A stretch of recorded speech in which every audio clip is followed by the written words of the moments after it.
श्रीमद् भागवत महापुराण में जो गिरिराज गोवर्धन का पूजन कर लेते हैं, परिक्रमा लगा लेते हैं, उनको भी गिरिराज जी महाराज का फल प्राप्त हो जाता है। महाराज आज ब्रजवासी ठाकुर जी को 56 प्रकार के भोग लेकर के जाते हैं। एक रूप से गिरिराज गोवर्धन के साथ में कन्हैया खड़े हैं और दूसरे रूप से सखाओं के साथ में खड़े हुए हैं।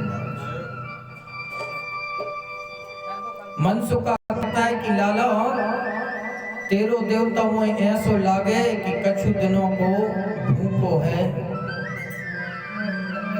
कछु प्रसाद मसाद छोड़ोगे के नाए या पूरो खा लेगो। भगवान ने कहा कि नहीं, प्रसाद तो मिलेगा भैया, आप चिंता न करें। इस तरीके से इंद्र देवता को पता लगा है। 7 दिन तक बरसात करी है महाराज, लेकिन एक तरफ से अगस्त ऋषि, एक तरफ से सुदर्शन चक्र जी महाराज और एक तरफ से शेषनाग जी महाराज जो है उस जल को सोख रहे थे। आज देवराज इंद्र ने अपने गणों को बुलाया और कहा कि जाओ ब्रज वृंदावन में देख के आना, गोवर्धन में जल की बरसात हो रही है कि नहीं। जैसे ही पास में आए हैं तो देखा तो वृंदावन में तो धूल उड़ रही है महाराज, धूल उड़ रही है। आज देवराज इंद्र को पता लगा कि आज मेरे से भगवान का बहुत बड़ा अपराध हो गया है, इसलिए गौ माता को साथ में लेकर के आए हैं और ठाकुर जी की स्तुति करने लगे हैं। विशुद्ध सत्वं तव धाम सौंकं तपोमयं गोस्तरजस्कमस्कं मायामयोऽयं गुणसम्प्रभो न विद्यते ते गृह्णानुबन्धो। गौ माता को साथ में लेकर के आए हैं और कहा कि गाविन्दति इति गोविंदा। गौ माता को साथ में लेकर के आए, इसलिए इनका नाम पड़ गया गोविंद। बोलो गोविंद भगवान की। गोविंद भगवान का गौ माता से अभिषेक किया है देवराज इंद्र ने और सुंदर स्तुति की है। तो भगवान कहते हैं कि देखो देवराज इंद्र, मैं अपने भक्तों के बस में रहता हूं, तुम कभी भक्तों का अपराध नहीं करना।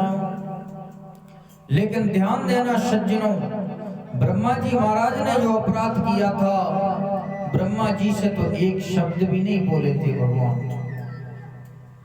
और देवराज इंद्र से भगवान ने बोला भी है और कहा भी ठीक है, अब गलती नहीं करना। राजा परीक्षित ने प्रश्न कर दिया, बोले महाराज ऐसा क्यों हुआ।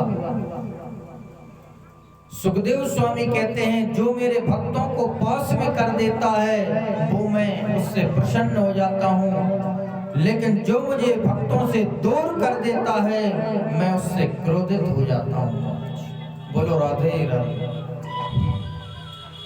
तो ब्रह्मा जी महाराज ने जो अपराध किया, भक्तों से दूर कर दिया, और देवराज इंद्र ने बारिश की तो सभी भक्त पास में आ जाते, इसलिए ठाकुर जी ने देवराज इंद्र को क्षमा कर दिया था महाराज। आगे चल करके भगवान श्री कृष्ण ने बड़ी सुंदर लीला की है। सुखदेव स्वामी कहते राजा परीक्षित, एक बार भगवान श्री कृष्ण बाल सखाओं के साथ में गौचारण करने के लिए जाते हैं। थोड़ी मत बस, गौचारण करने के लिए जाते हैं तो कुछ दूर पहुंच जाते हैं महाराज। तो आज भगवान श्री कृष्ण को बड़ी जोर से भूख लगी है। माताएं बहनें भाई बहन, जैसे ही ठाकुर जी को भूख लगती है तो सखाओं से कहा कि जाओ, यहाँ पर कुछ ब्राह्मण देवता यज्ञ कर रहे हैं और यज्ञ कर रहे हैं, वहां पर जाओ और कुछ भोजन करने की व्यवस्था करके लाओ। तो ध्यान देना, यज्ञ करने की कुछ नियम होते हैं। यज्ञ में बोला नहीं जाता। ब्राह्मण जब मंत्र का जाप करते हैं तब बोलना नहीं चाहिए। इसलिए ब्राह्मण लोग बैठे हुए थे, भगवान के सखा गए हैं और कहा कि भगवान श्री कृष्ण को बहुत जोर से भूख लगी है, आप भोजन की व्यवस्था करें। अब ब्राह्मण लोगों ने कुछ उत्तर नहीं दिया। भगवान के सखा लौट के आ जाते हैं। जैसे भगवान की सखा लौट के आए तो भगवान ने कहा कि भोजन की व्यवस्था हो गई कि नहीं।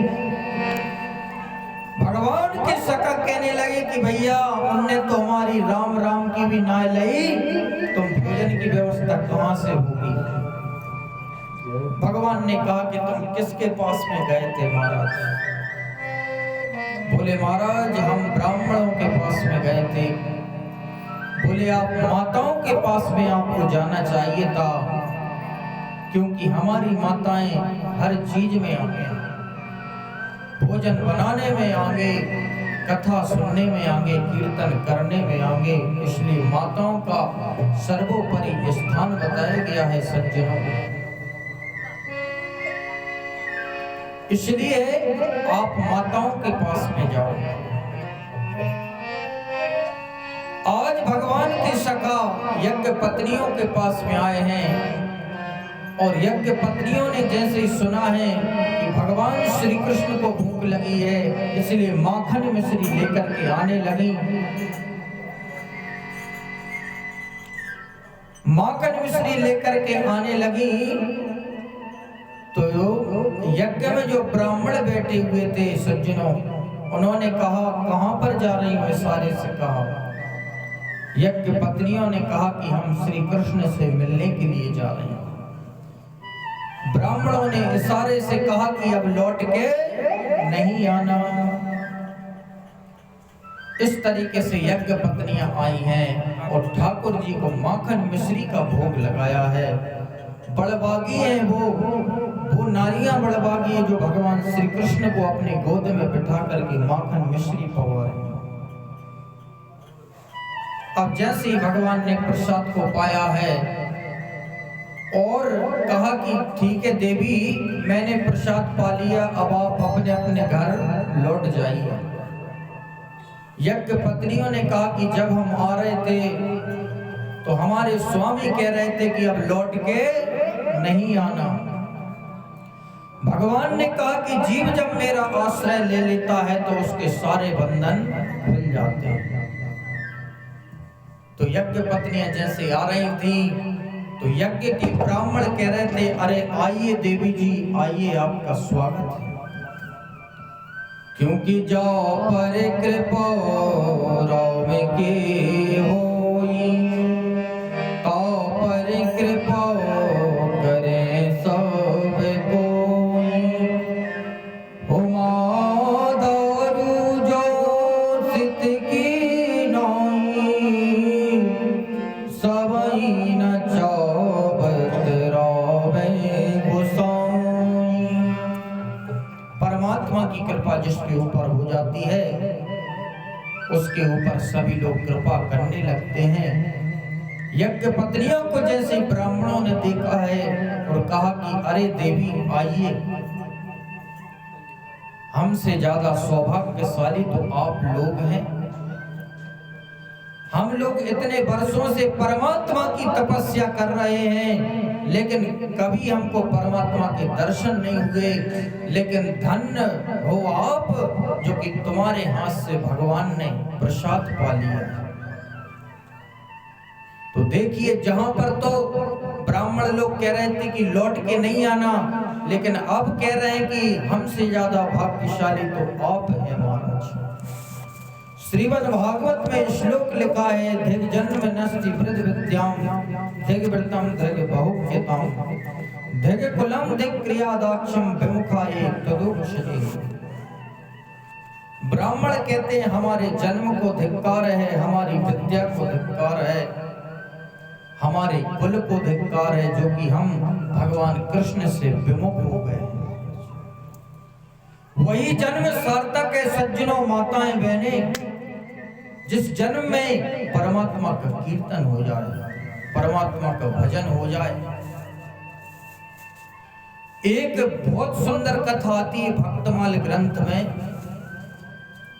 राका और बाका नाम के एक पति और पत्नी थे महाराज।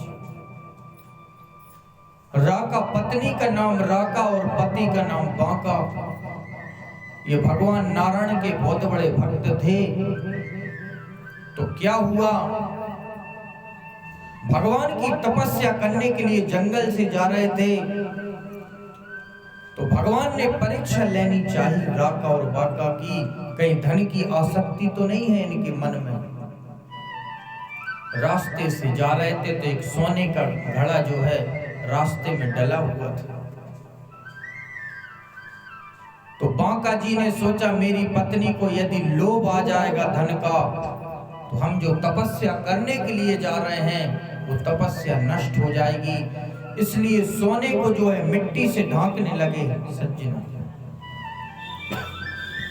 जैसे मिट्टी को ढांकने लगे बांका जी महाराज, तो राका ने देख लिया, पत्नी ने देख लिया।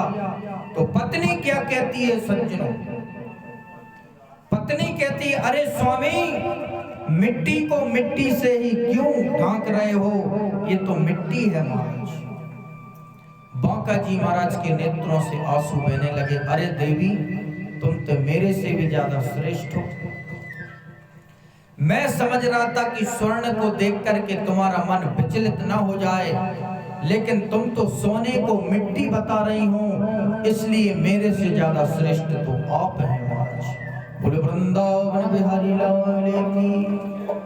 हमारे भारत देश में ऐसी ऐसी नारियां हुई हैं जिनके बल पर यह भारत देश टिका हुआ है। आज भी इतिहास में उनका नाम लिया जाता है। माता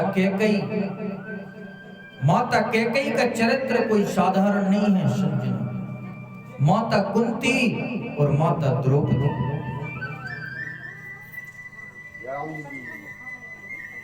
एक बार भगवान श्री कृष्ण की उंगली में एक चोट आ जाती है, तो द्रौपदी नई साड़ी पहने हुई थी। द्रौपदी ने देखा मेरे कन्हैया को रक्त की धार बह रही है। द्रौपदी ने अपने साड़ी के पल्लू को फाड़ा और कन्हैया की उंगली पर वो कपड़ा लगा दिया।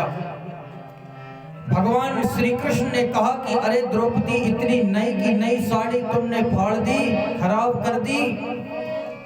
द्रौपदी के नेत्रों से आंसू बहने लगे।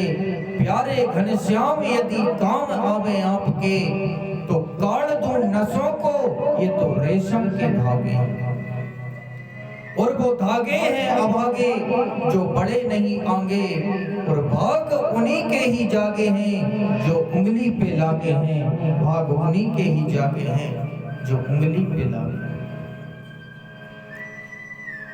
द्रौपदी कहती है वो वस्त्र अभागे हैं जो आपकी उंगली पे नहीं लगे। भगवान ने कहा कि रहेगा याद ये दिन न जीवन में भुलाऊंगा। तुम्हारी रक्षा करने के लिए मैं द्वारका से दौड़ा आऊंगा। तो ध्यान देना सज्जनों, जब द्रौपदी दुशासन वस्त्रों का हरण कर रहा था, दुशासन के हाथों में सज्जनों 10,000 हाथियों का बल था। महाभारत में ऐसा वर्णन आता है। दुशासन की बाजुएं थक गई। भगवान ने इतना वस्त्र बढ़ाया है कि नारी की ही साड़ी है या साड़ी की ही नारी है, पता नहीं लग रहा था। इतना वस्त्र मेरे द्वारकाधीश ने बढ़ा दिया था। तो द्रौपदी का चरित्र बड़ा सुंदर चरित्र है।